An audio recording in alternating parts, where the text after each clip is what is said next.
Being a part of the project like Nourish, it's pushed me out of my comfort zone again. It's making me grow. I mean, if you look at my art, and my art is the same as last year, I'm doing something wrong. I want it to constantly be evolving. I think when people walk through the gallery and they see my work, what I really want them to connect with is how much emotion and thinking that I put into each little cut and each brushstroke.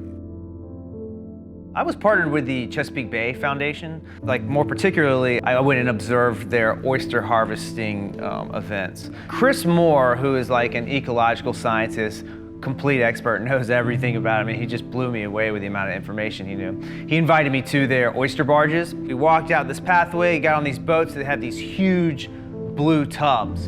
And in the tubs are tons of, at first they seem like they're just half of an oyster shell, but if you look closely, they have little baby oysters growing on them. And what they do is they collect those oysters, put them in those bins, and they, over time, will grow new oysters that they can redistribute. And the impact they're having is incredible. I mean, as an artist, coming into that situation and seeing all this volunteer work and seeing the impact they're having, it was incredible. I wanted to make sure that whatever I made kind of gave a nod to that, kind of honored that. And so in my own personal work, I typically do objects or abstract pieces or landscapes and things like that.